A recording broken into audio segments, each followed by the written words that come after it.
Hi there guys, I hope you are having a good day. Now apparently Joseph Parker is set to announce his new trainer soon, which will be Andy Lee. According to some reports, he's flown to the UK to bring him in as his new trainer, under the advice of Tyson Fury. Now, it was widely reported that he had to split from Kevin Barry, his long-term trainer, and the reason why was because of the location. Obviously, Joseph Parker wants to spend more time in New Zealand, whereas Kevin Barry is located in LA. So there was a lot of distance there, and it meant it was difficult for training camps, and they do need to be together in between training camps as well, just taking over. There needs to be a good working relationship, and that was there with Kevin Barry, but for him to bring in a trainer who's also overseas kind of does tell you that there was more to that, and I mean, that's not really important anymore. As long as the split was amicable and they remain friends, that's fine. But we do believe that Joseph Parker needed to change certain things.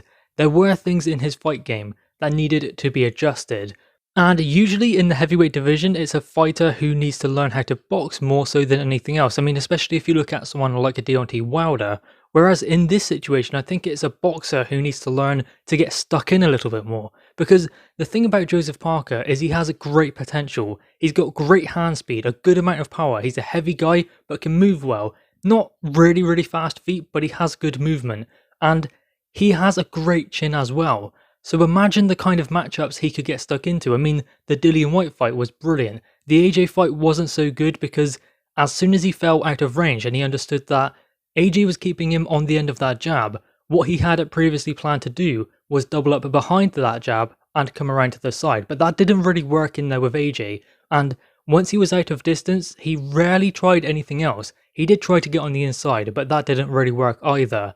So he did lack that in the last quarter to go after AJ, and the same with Dillian Whyte. He did go into his shell, but then came out into the 12th round looking to get a knockout. That is the kind of Joseph Parker we do want to see. And I do believe that Andy Lee would be a great addition to camp for Joseph Parker. I think that Andy Lee does have the makings of a very good trainer. He did work in the corner of Tyson Fury for a couple of fights as well. He was there for Tyson Fury's last fight against Deontay Wilder, and I would imagine that he will still be involved with Tyson Fury. So he does have the makings of a good trainer, and hopefully he can bring certain things out of Joseph Parker that we know are there. That's the thing with Joseph Parker, we say it time and time again. After every performance like the Far performance, there is more there. Joseph Parker is a top 10 heavyweight, he can do incredible things, but we do fail to see it in the ring. I do think that's also down to the opponent that's in front of him. Junior Farr isn't going to bring the best out of Joseph Parker because he tried to box him more. If someone comes to fight Joseph Parker and drags him into a dogfight, that is when you will get the best out of Joseph Parker. And that might very well come in the Derek Chisora fight, which is touted for May 1st. So that would be a great fight for Andy Lee to get hold of Joseph Parker and make him understand this is going to be rough, this is going to be tough. Carlos Takam would be a great sparring partner to bring in for Joseph Parker in preparations, because he will be there sitting on the chest of him all the time and making him work, looking for mistakes, breaking him down, working to the body, making it rough. That is what Joseph Parker needs to learn if he's going to get in there with someone like Derek Chisora, because Chisora will do that to him. He will turn it into a street fight, and Joseph Parker might want to box, but Chisora will not allow him to do that, because Chisora is a great fighter, but he's a better fighter than he is a boxer, so therefore that is what he must try and use and utilise in the boxing ring. Make Joseph Parker fight his way, so he won't allow Joseph Parker to just outbox him. He will make him stand there in the pocket and trade with him. So that will make for a great matchup. Joseph Parker is in a good position because he is coming off of a victory over his rival Junior Farr, although it was kinda hard to watch at times. That is why we do need to see something different from a Joseph Parker. Adjustments need to be made.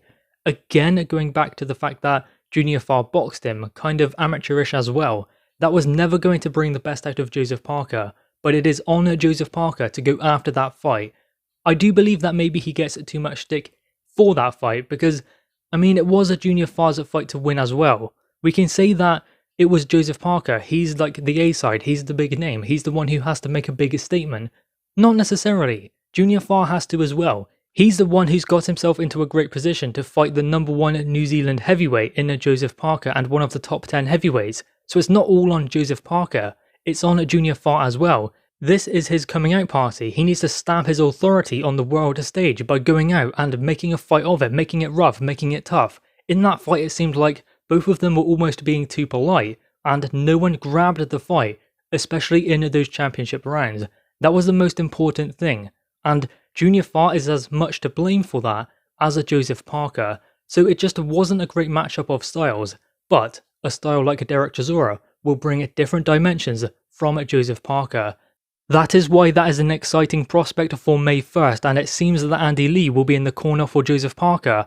Guys, anyway, what are your thoughts on this? Make sure you leave your thoughts in the comments below, leave a thumbs up, and subscribe if you are new. Thanks guys.